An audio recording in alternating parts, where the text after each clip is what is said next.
Nursing sister, कहाँ से आए आप? मैं INA से आई हूँ। क्या गवाही है आपकी? मेरी गवाही फाइनेंस को लेकर है।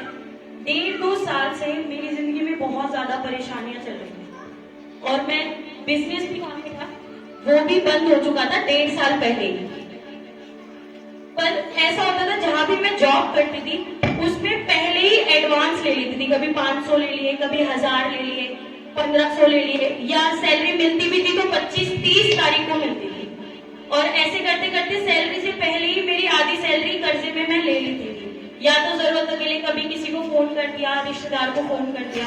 मुश्किल अपने आप आती रहती थी कि कभी किसी कर्जे वाले का फोन आ गया, क्योंकि बिजनेस बंद कर दिया था तो उस टाइम पर रेंट नहीं दे पाई थी मैं, तो बिजनेस के टाइम पे मुझे कर्जा लेना पड़ा क्योंकि रेंट भरना था, स्टाफ की सैलरी लेनी थी।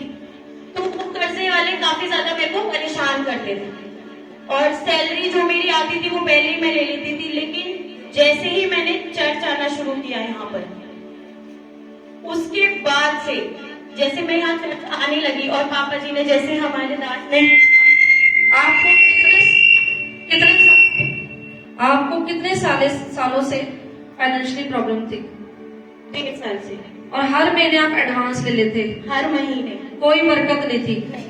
मैं अपने जानने वालों से भी इतना कर्जा ले लेती थी, एक महीने में कभी 30 हो रहे, कभी 40 हो रहे, क्योंकि मुझे बिजनेस में किराया देना होता था, रेंट देना होता था अपने बिजनेस का, जो मैंने ऑफिस ले रखा था। और स्टाफ भी थे मेरे काफी सारे, उनको भी सैलरी देनी होती थी, रोज का ऑफिस का जो खर्चा होता है, कभी कुछ लाना है कभी कुछ लाना है, तो काफी ज्यादा कर्जा हो जाता था। और फिर जब मैंने बिजनेस बंद कर दिया और मैंने जॉब करनी शुरू करी, तो जॉब में भी कभी कर्जे वाले मांग रहे हैं, कभी कुछ जरूरत पड़ जाती थी। मैं ही इतनी बीमार हो जाती थी कि दवाइयों में ही पैसे जा रहे, इतनी बीमार हो जाती, फिजूल खर्ची इतनी हो गई थी कि मैं खुद परेशान थी। मेरे बॉस तक बोलते थे तुम पूरे महीने मेहनत करती हो, तुम लेती क्या हो? कभी 1000 ले लिए, 2000 ले लिए, तुम्हारी सैलरी बचती नहीं है, और जो बचती है वो सर लेट कर देते थे, मतलब 25-30 तारीख तक मेरी सैलरी देते थे। कितना भी बोलो वो मानते ही नहीं थे, मतलब देती नहीं थी, ठीक है अगले हफ्ते ले लेना, अगले हफ्ते, ऐसे करते। फिर क्या हुआ? फिर जैसे ही मैंने चर्च आना शुरू हुआ। आप चर्च कब से आ रहे हैं? अभी मुझे 2 महीने भी नहीं हुए। और फाइनेंशियली प्रॉब्लम आपको कब से थी? 1.5 साल से। 1.5 साल से आपको फाइनेंशियली प्रॉब्लम थी। आप 1.5 साल सिर्फ आप फाइनेंस को लेके प्रॉब्लम में रहे। हाँ। लेकिन उसके बाद जैसे आप चर्च आए, फिर क्या हुआ?